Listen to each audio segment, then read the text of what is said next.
Esta semana, o governo federal publicou um decreto que regulamenta o uso da força pelos profissionais da segurança pública.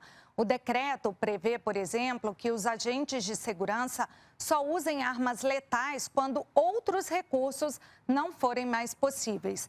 O repórter da Agência Brasil, Alex Rodrigues, conversou com o secretário nacional de Segurança Pública, Mário Sarrubo. Ele falou sobre a importância da medida para conter a violência.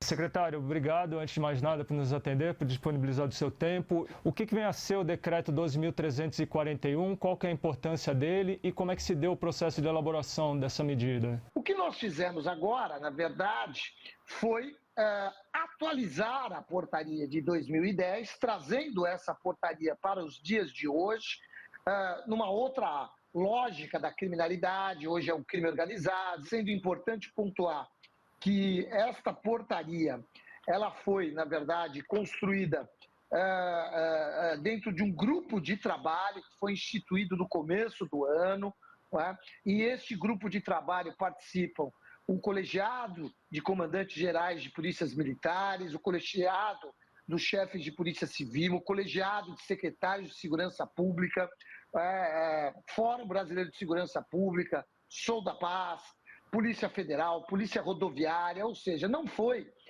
um ato, um decreto e uma portaria construída às portas fechadas do Ministério. O que o senhor destacaria em relação às mudanças quanto à atualização das normas sobre o uso da força? O que tem de novidade? Em primeiro lugar, o uso das armas de fogo, a proibição do uso de armas de fogo contra pessoas desarmadas, não é? Estava o decreto anterior de 2010, a portaria anterior, ela falava apenas em proibição de disparos de advertência.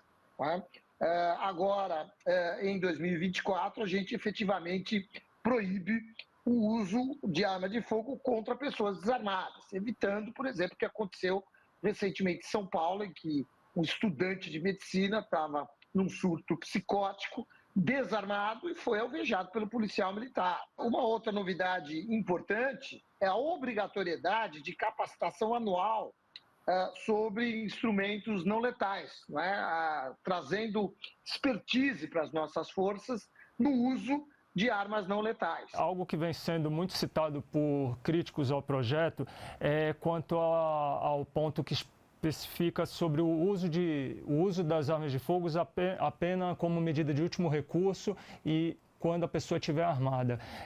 Vamos explicar um pouco melhor isso? O que nós queremos, na verdade, praticamente banir do nosso país é alguém ser morto sem que esteja armado, porque aí não há necessidade disso. O policial tem expertise, tem força suficiente, tem expertise, tem treinamento e tem que ter, e isso é importante, ele vai ser obrigado a andar também com arma não letal para poder atuar, por exemplo, quando alguém estiver em surto ou atacando o policial fisicamente, alguém mais forte.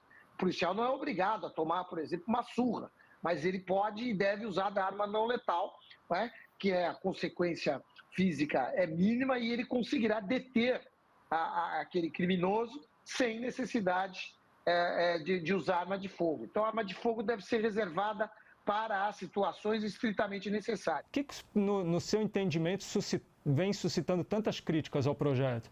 Olha, na verdade, há muita politização nesse debate.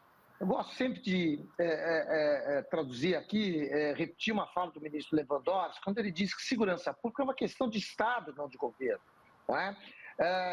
E, infelizmente, a gente tem visto uma politização desse tema segurança pública. Não é? Então, notadamente, os governadores aliados aí à extrema-direita ainda trabalham com aquela lógica de bandido bom é bandido morto. Que polícia forte é a polícia que atira, polícia forte é aquela que mata mais, e etc. e tal. Mas eu costumo dizer que esse discurso ele vai muito bem enquanto as vítimas do abuso de autoridade, as vítimas são jovens negros da periferia, que é o que acontece. Se você puxar quem está morrendo pelo abuso das forças policiais são jovens negros da periferia. tá? Até o momento em que acontecer de um branco, filho de alguém importante da sociedade, for atingido, ou parente de alguém importante da sociedade for atingido. Aí talvez o discurso mude. A segurança pública tem que ser eficiente. Eficiente no sentido de que a melhor ação de segurança pública não é aquela que mata. A melhor ação de segurança pública é aquela que prende o criminoso e leva esse criminoso para responder pelos seus atos no judiciário e cumprir a sua pena. O Fórum Brasileiro de Segurança Pública também se manifestou sobre o assunto. Em nota, afirmou ser favorável ao decreto que disciplina o uso das forças pelas polícias, já que regulamenta normas existentes há uma década e coloca o Brasil em conformidade com instrumentos legais internacionais. O Fórum ainda esclareceu que a segurança pública é um direito social essencial e não pode ficar à mercê dos ventos dos interesses partidários.